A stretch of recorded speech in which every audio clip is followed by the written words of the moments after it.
मुझे पढ़ुली 3 पृष्ठार से गोटे जो माने निर्देशनामा पढ़ुली से नुआ कथा किसी ना आमर से आपत्ति ना सरकार प्रत्येक निष्पत्ति को आपत्ति करवा रुग्ण मानसिकतार विरोधी विश्वास करेना अंतत बीजेडी विजु जनता दल विश्वास करती ना आम चाहूँ आईन संशोधन हो संशोधित नीति निष्पक्ष भाव में कार्यकारी करा अतीत भैट कमा जाइला नवीन जो मुख्यमंत्री थे से कांग्रेस तरफ दाबी होता आ वामपंथी दल मान तरफ दाबी होता से दुईटा अकेजन दाबी बहु बार है 2 थर पेट्रोल डीजेल उपर भैट कमा जाइला तेणु आज जिते परिस्थिति अनायत हो बोझ जो असह्य हो पड़ी एवं खाली 3टा पर्यायर 3 थर बढ़ला ता नुहे आउरी जे 3 थर न बढ़ो तार किसी ग्यारंटी ना प्रतिश्रुति ना से क्षेत्र में राज्य सरकार तुरंत ए लोकों को ये जो माने ये माड़ महंगा माड़ू मुक्ति देवाई भैट कमार निष्पत्ति घोषणा कर अघोषित विद्युत काट वृद्धि पाऊँ देखा दूँ ना वृद्धि पाऊँ गोटे पटे प्रचंड रौद्रताप आउ गोटे पटे सरकार तरफ अघोषित बिजुली काट भगवान निष्ठुर सूर्यदेव निष्ठुर सरकार भी निष्ठुर सूर्यदेव ऊपर आम नियंत्रण ना सरकार ना किंतु जितेबले एपरी समस्या उपजीव गरम बढ़ो गुलगुली बढ़ो से निश्चित भाव में बिजुली चाहिदा बढ़ चाहिदा मुकाबला करने आम बाट तैयारी करवा ना बिजुली काट कर बेड़ी उपड़े कोरोना दबा ये साधारण कथा कौन बुझे पड़ो सरकार कहीं बिजुली काट हम आम राज्य पा गोटे बड़का राज्य बिजुली उत्पादन क्षेत्र में पड़ोसी राज्य अनेक राज्य आम उपर निर्भरशील आम तांकु बिजुली जोगाण करुचु तेणु आमर चुक्ति नामा तार थिला आमर आवश्यकता समय तुम्हें आमको दब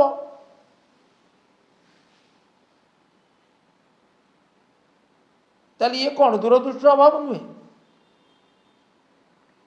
ये प्रशासनिक अदूरदृष्टिता नुहे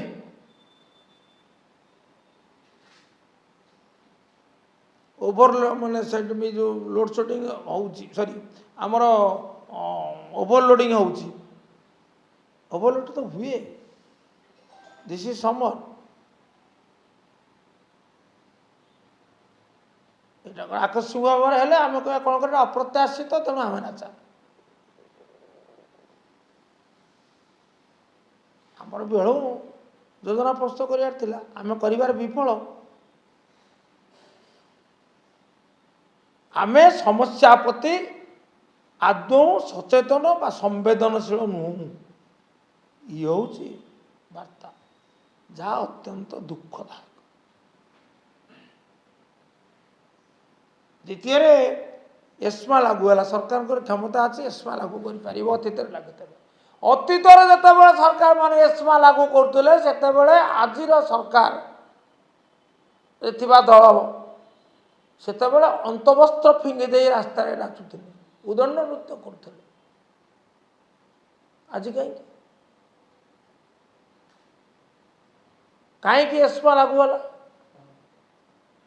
ड्यूटी खिलाफ कले कहीं ड्यूटी खिलाफ कर रास्ता को गले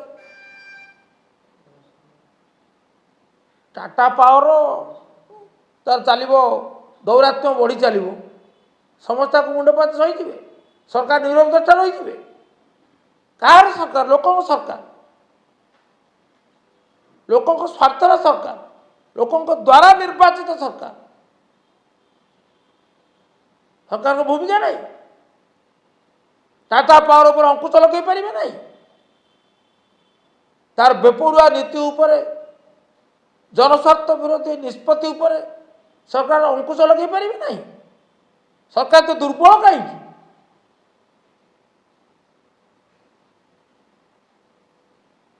ଯଦି ତାହା କରିଥାନ୍ତେ ଆଜି ଏତେ ସଂଖ୍ୟକ ଛଟେଇ ହେଇଥାନ୍ତେ। ଛଟେଇ ଜନିତ କାରଣରୁ ତ ବର୍ତ୍ତମାନ ଆନ୍ଦୋଳନ। ତେଣୁ ଆନ୍ଦୋଳନକାରୀଙ୍କୁ ନିରବି ଦେବା ପାଇଁ ଆପଣ ଆଇନର ଆଶ୍ରୟ ନେଲେ, କିନ୍ତୁ ଆନ୍ଦୋଳନର ହେତୁ ବୁଝି ଆନ୍ଦୋଳନ ଯେ ସଂସ୍ଥା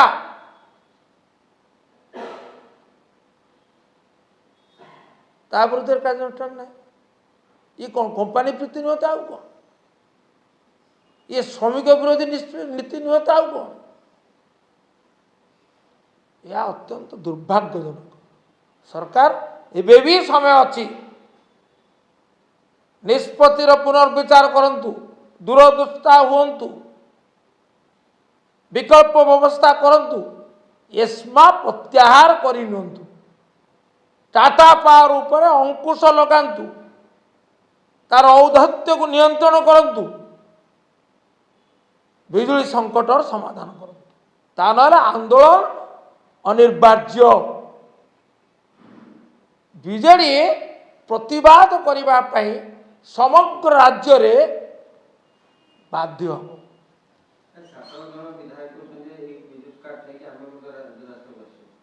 ଧନ୍ୟବାଦ, ଆସନ୍ତୁ। ସେ ରାଜରାସ୍ତାକୁ କାହିଁ ଆସିବେ? ସେ ସରକାରଙ୍କ ପାଖରେ ବସୁନାହାନ୍ତି ସେଇଠି। ସେ କ'ଣ ରାଜରାସ୍ତାକୁ ଆସିବେ? ସରକାର ବା ତାଙ୍କର, ସେ ରାସ୍ତାକୁ କାହିଁ ଆସିବେ? ସେ ସରକାରଙ୍କ ପାଖକୁ ଯାଆନ୍ତୁ।